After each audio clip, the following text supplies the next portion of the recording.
Hi guys, it's been a week, so I thought I'd check in and say hey. I hope you're doing all right. We've missed you this week. We've missed you this week. I've missed you this week. I'm sat on my patio with the dog, enjoying the sunshine.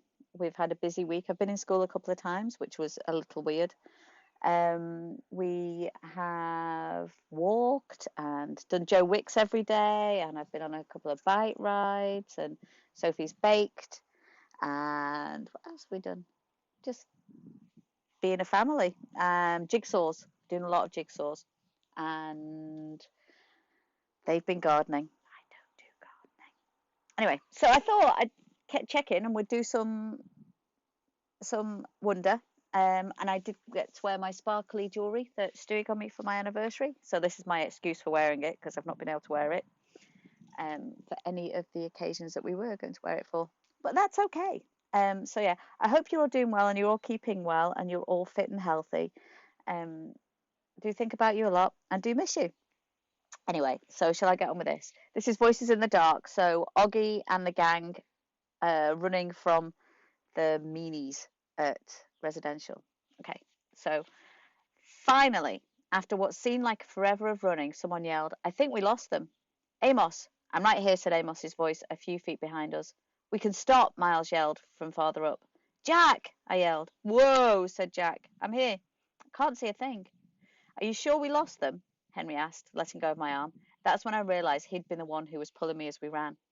Shh, let's listen. We all got super quiet, listening for footsteps in the dark.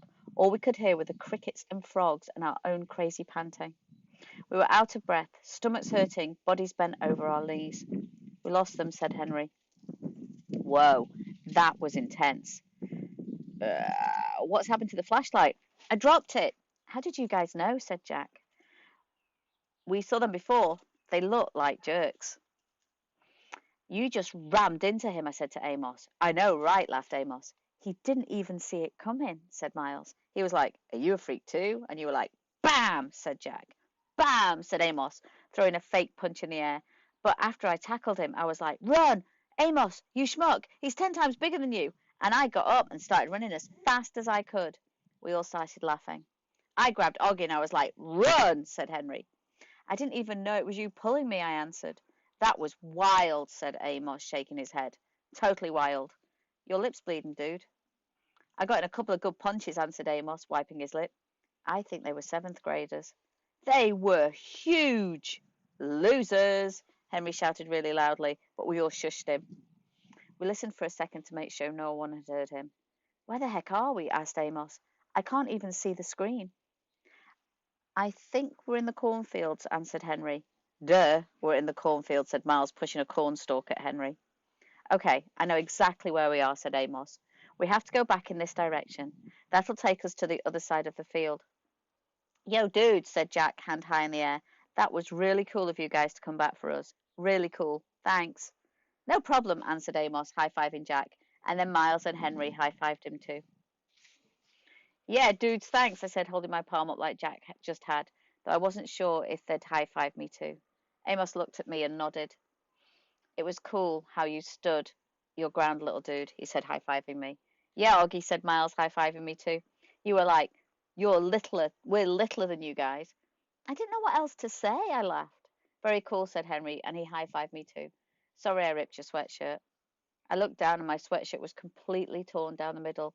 One sleeve was ripped off and the other was so stretched out it was hanging to below my knees. Hey, your elbow's bleeding, said Jack. Yeah, I shrugged. It was starting to hurt a lot. You okay? Said Jack, seeing my face. I nodded. Suddenly, I felt like crying, and I was trying really hard not to do that. Wait, your hearing aids are gone, said Jack. What? I yelled, touching my ears. The hearing aid band was definitely gone. That's why I felt like I was underwater. Oh no, I said. Then I couldn't hold it in anymore. Everything that had just happened kind of hit me, and I couldn't help it. I started to cry, like big crying, what Mom would call the waterworks. I was so embarrassed. I hid my face in my arm, but I couldn't stop the tears from coming. The guys were really nice to me, though. They patted me on the back. You okay, dude? It's okay, they said. You're one brave little dude, you know that, said Amos, putting his arm around my shoulders. And when I kept on crying, he put both his arms around me, like my dad would have done, and let me cry. Okay, next chapter. So I'll pause it and then start again for the next chapter.